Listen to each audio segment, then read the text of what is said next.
story you're about to hear is true. The names have been changed to protect the innocent.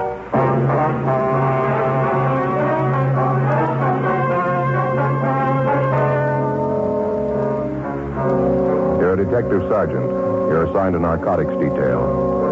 A steady supply of high-grade narcotics is finding its way into your city. For 2 months, you've been trying to run down the source. The first real break finally comes. Your job? Check it out.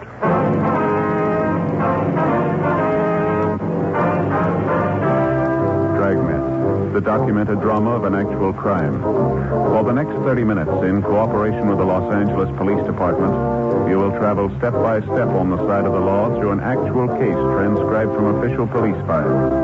From beginning to end, from crime to punishment, Dragnet is the story of your police force in action.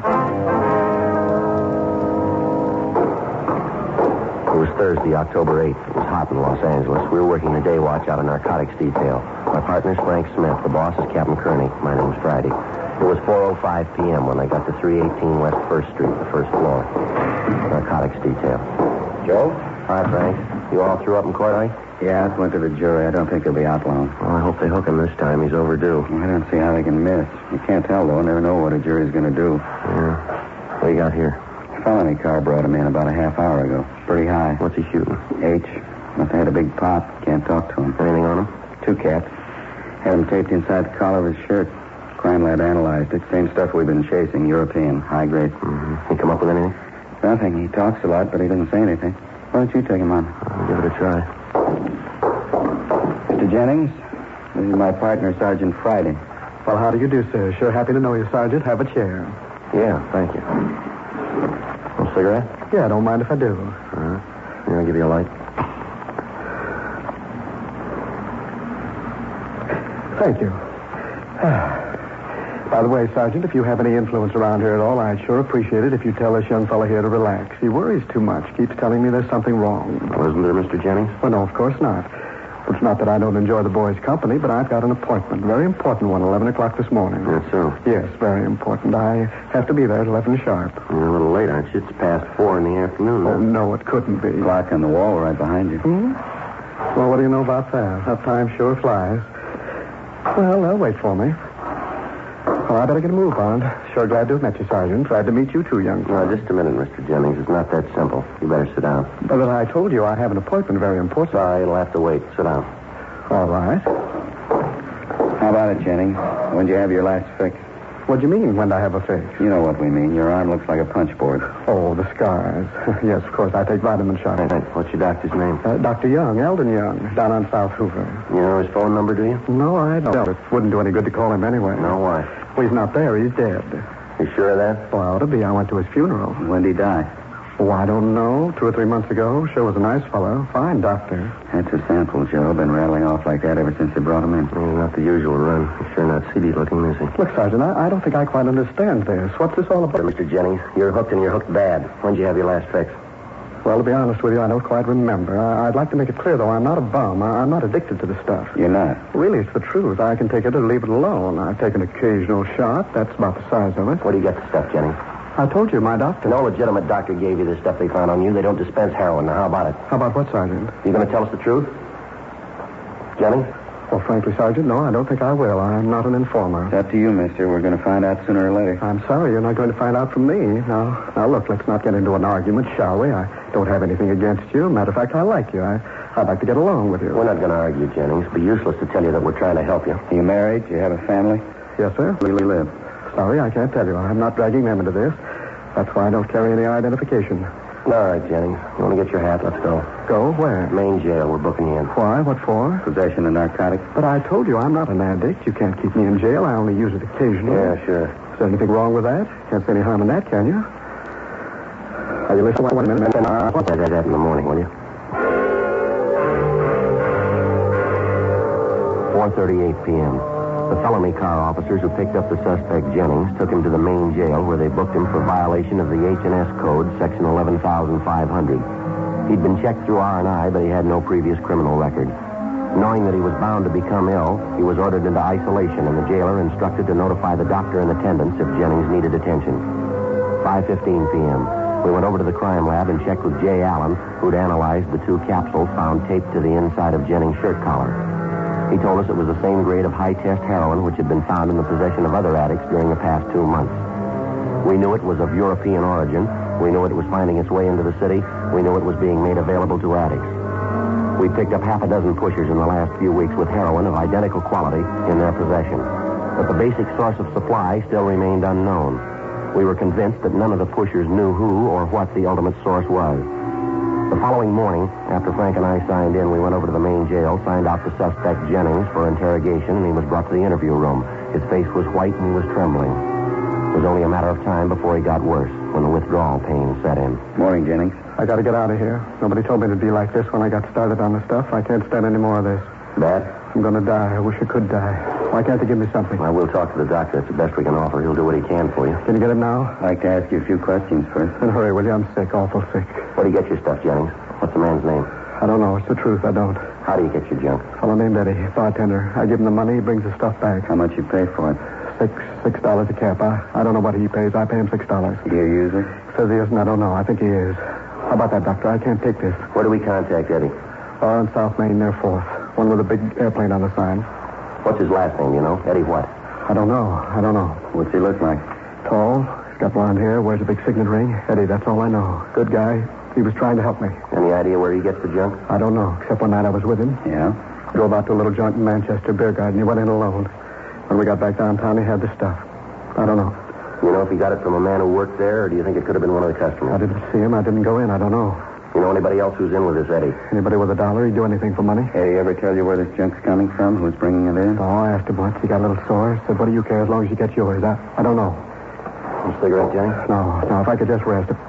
If I could just let go. Can't you do anything for me? Why don't they tell you it's going to be like this? I'd like to have you help us. Now, as long as there are men like Eddie running loose, there's going to be men like you that he's going to feed on. How about it? Or anything else you can tell us? That's all I know. I got the stuff from Eddie. Talk to him. No more questions, huh? One more, Jennings, about your family. Don't want to talk about it. Your wife called. She found out you were in jail. No. She's coming down to see you. She can't. I don't want to see her. Tell her not to come. We can't stop her. Caused her enough trouble. 20 years of it. First the booze, now this. How long you been on it, Jennings? A year and a half. Been downhill all the way. 3 kids. I don't know what's going to happen. Gonna lose our house. Lost my business already. All our friends. You don't know what it's like. We got an idea. No, you haven't. You got no conception. It's been hell. Nobody's gone through what I have. Lost what I have. Suffering. Year and a half of it. Really suffered. Nobody knew either. Nobody suffered the way I did. Nobody. I can think of one. What? How about your wife? Jennings was returned to his cell. We contacted the jail doctor and briefed him on the suspect's condition. That afternoon, Frank and I drove to the bar on South Main Street near 4th, where we located the bartender, Eddie, whom Jennings had told us about. It was fairly apparent that he was under the influence of narcotics. We arrested him, took him back to the office, and began questioning him. A check with R&I showed that his true name was Eddie Hartsup, and that he'd had several prior arrests for possession of narcotics and one arrest on the ABC Act. Unlike Jennings, he broke almost immediately. He wouldn't confess to being a pusher, but he did admit that he was an addict and that he was supplied by a Jules Zimmerman, the owner of a German beer garden out on Manchester Avenue. He told us he'd met Zimmerman through a mutual friend who was now doing time in Folsom for robbery. He identified the friend as Pete Heimer. We checked with records and found it was true. Hartsup was booked in as a vag addict. Then we contacted Captain Larry O'Brien up at Folsom Penitentiary, who filled us in on Pete Heimer's background. After that, we checked R&I on the owner of the beer garden, Jules Zimmerman. We found he was registered as an ex-con from Minnesota, where he'd done time for burglary and grand theft. After a meeting with Captain Kearney, it was agreed that our first move was to get next to Zimmerman. I was to pose as a recent parolee from Folsom, a friend of Pete Heimer's. That night, I attempted to make my first contact with Zimmerman at the beer garden out on Manchester Avenue. Waiter? Yes, sir. Can I help you? Yeah, draft beer. Bring me a bag of peanuts, too. All right, sir. Just a minute. The boss around? Sir? Jules, the boss. Is he around? I'd like to see him. I saw him around a minute ago. Yeah, there he is. I'll tell him. Right.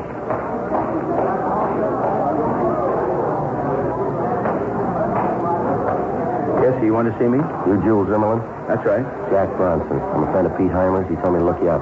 I thought Pete was in Folsom. Yeah, he is. I was in there with him. His cellmate. I drew parole about a month ago. Oh, I see. Mind if I sit down? No, go ahead. Go ahead, sure.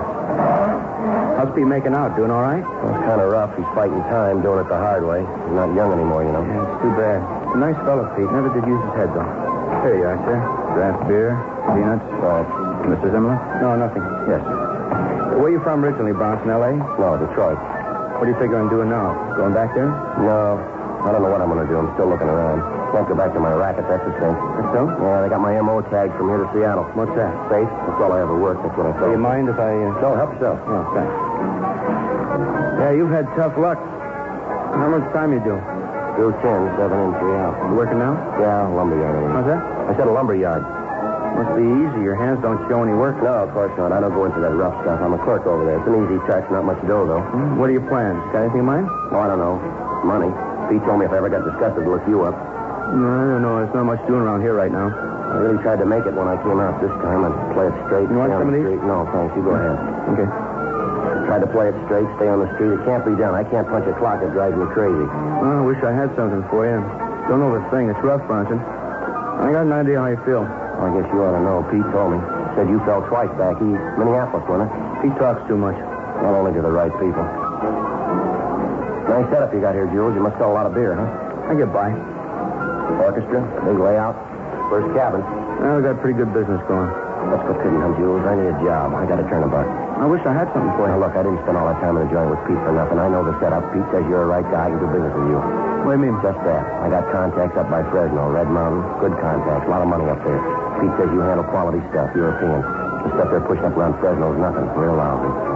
We play it straight, we can both score. We score good. I don't think I'll follow you, Bronson. I think we do. We get the right stuff up there at the right time, we can clean up. I know we can. That's so.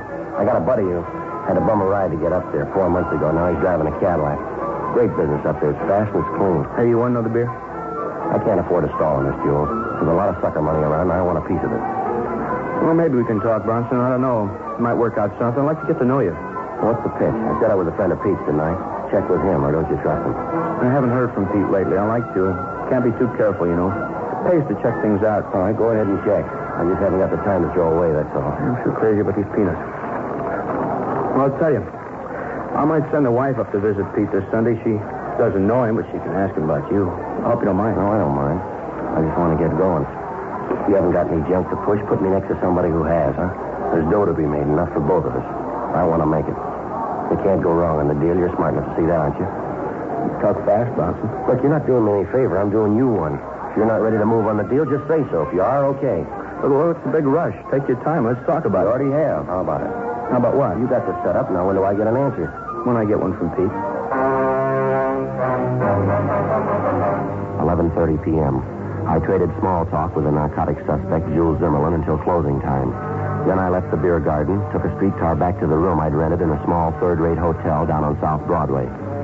The following morning, I got in touch with the office, and they, in turn, contacted Captain Larry O'Brien at Folsom Penitentiary and acquainted him with the facts of the case.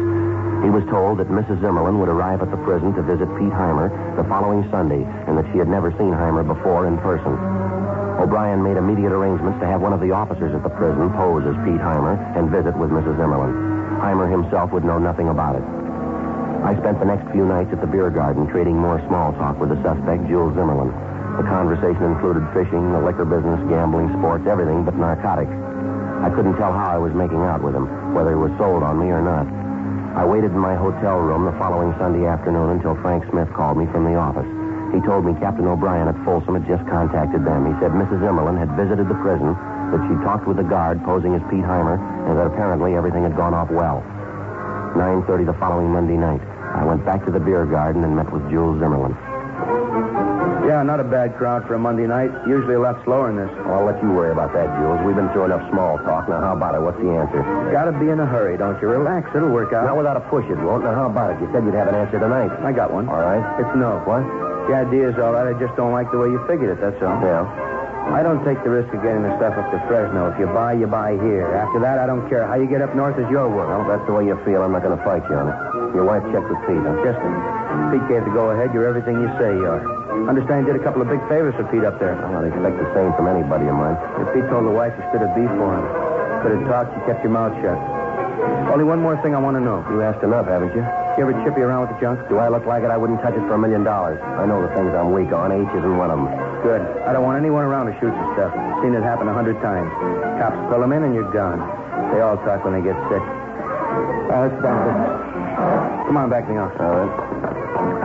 say you got these friends who want to buy. How much money can they raise? Well, it depends. How much stuff can you come up with? I mean, good stuff. Everything I handle's good. Here, go ahead. All right. Now, how about it? How much they want? I told you, it depends. How much can you deliver? That's up to the big man. I don't know how much he's got left. I figure stores are pretty low. Thought you were the big man. Bum guess. I handle the stuff for him, that's all. I get my cut. Well, he must be big. Who is he? None of your business. You don't make the deals with him. You make them through me. All right, with me. You say you figure he's pretty low on the supply, huh? Mm-hmm. When's he going to have enough to deal? I mean, a big buy. Maybe this Saturday. I don't know. When will you know? Saturday when I see it. How much cash can your friends raise? 10,000, maybe more. Depends. You have the money by then? Maybe. I'll have to have a couple of days, contact my friends. Probably they'll want more. How's the stuff come in? Why? So what do you think? Why? I want the right slant. Where's it coming from? I'm not going to get loaded down with Mexican stuff. We can help it. Don't worry. European comes in by ship. Yeah, well, this doesn't gel for me. How do they get it by customs? They don't. I do. By the way, you doing anything Saturday? Why? I'll take a little run in my fishing boat. One of the boys is sick. I'll need another deckhand. What kind of sailor are you? I can make out. All right. Come along. We'll do a little fishing. You might learn something. Yeah. Smuggling's not as tough as it looks.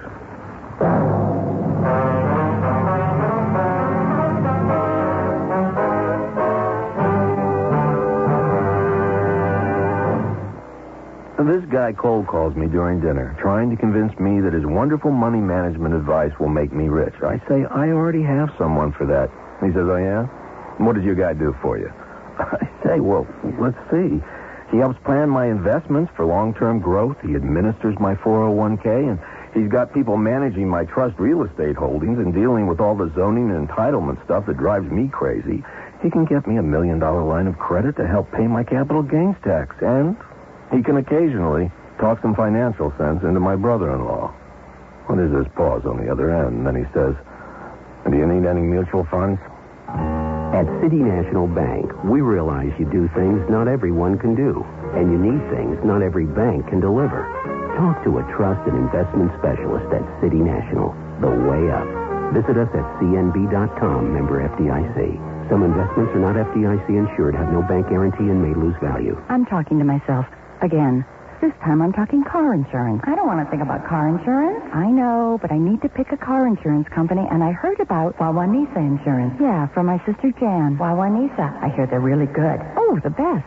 The Department of Insurance said they had no real complaints last year. 0 customer complaints. And Jan says they settle claims fast, fairly, and accurately. Great service. Just what I'm looking for. Wawanisa gets an A+ rating from AM Best and has been in business for over 100 years. Wow. Service and stability. Did I mention that Wawanisa has really low rates, too? Jan's been saving money with them for years. Gee, with the money I'll save with Wawanisa's low rates, I'll have more money to spend on the kids. Okay, I'm going with Wawanisa. With Wawanisa, I'll never have to think about car insurance again. Check Wawanisa's low rates today by calling 1-800-438-4300 and ask about their homeowner and condo insurance, too. Call 1-800-438-4300. Wawanisa Insurance. Excellent service at an excellent price. KNX 1070 News Radio.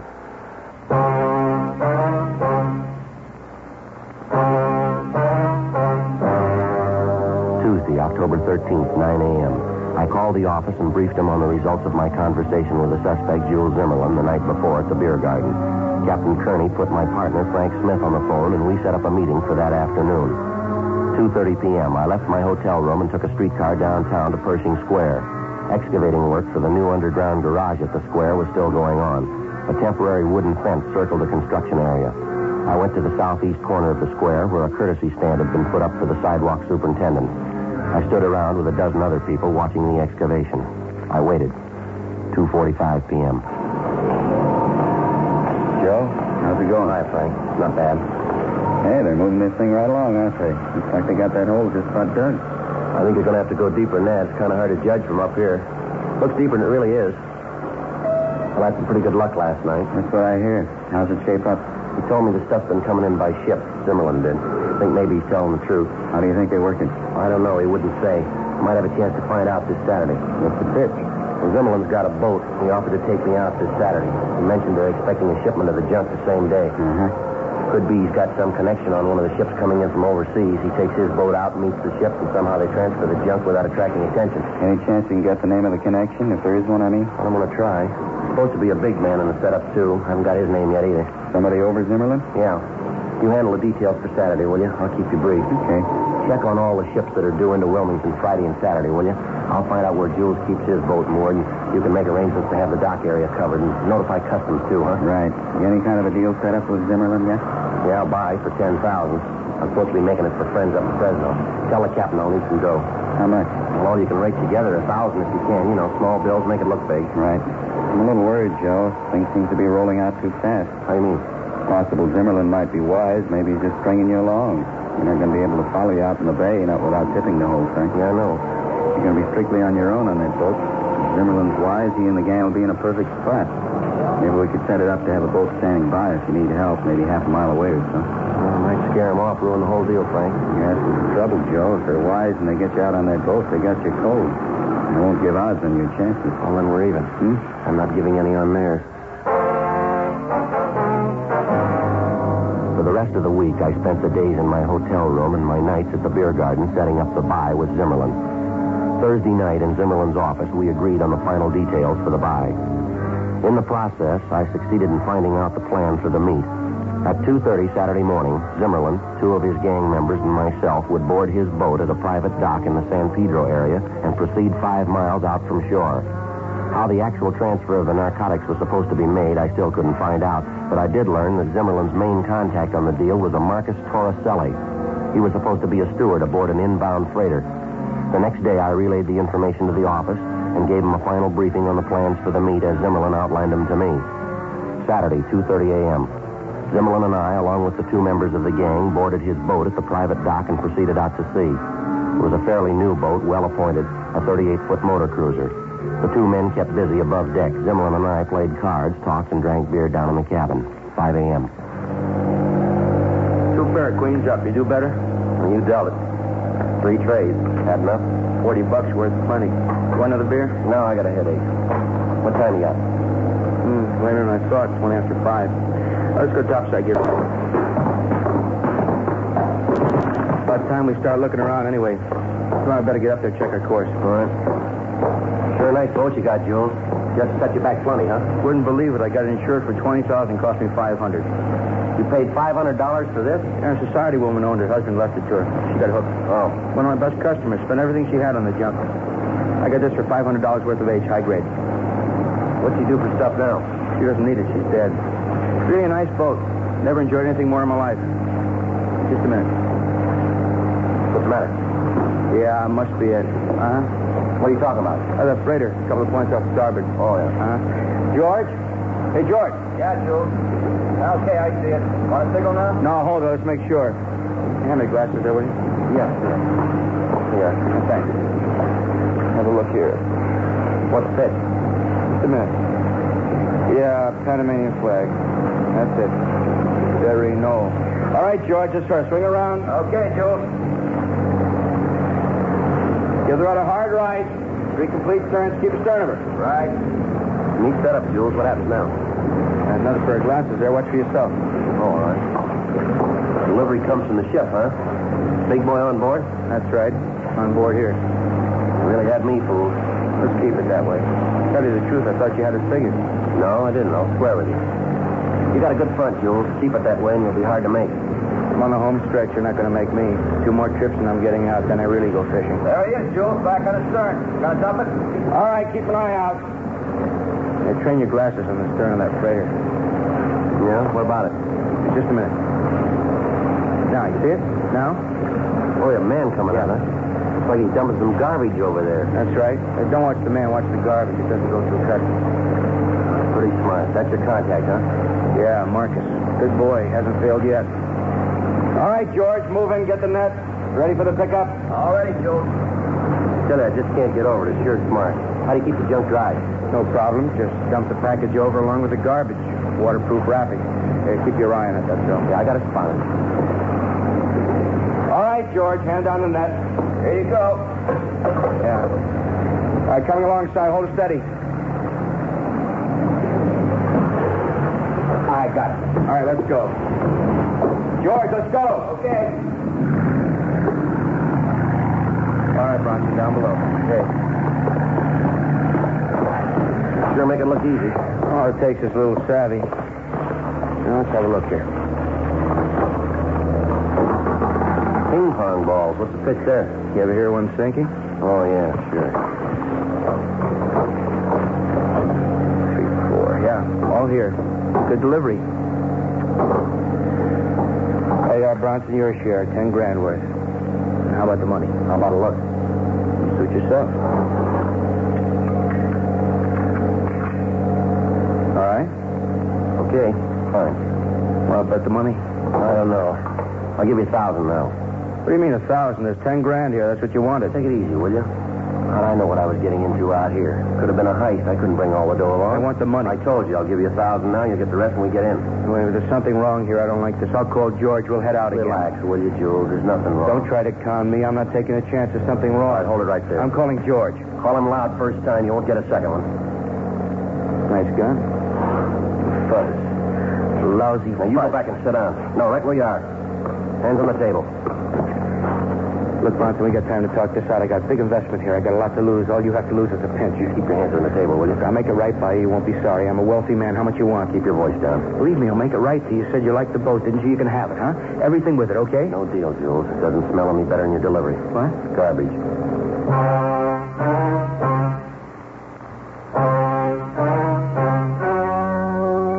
The story you have just heard was true. The names were changed to protect the innocent.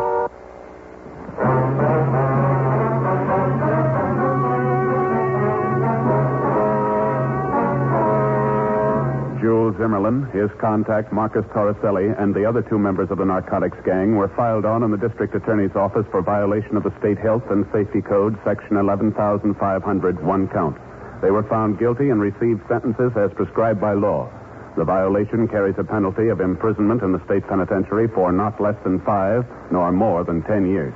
Ladies and gentlemen, defense of our country against aggression abroad and inflation at home depends on our ability to fill both our military and civilian requirements. All Americans must work together. Remember, the better we produce, the stronger we grow.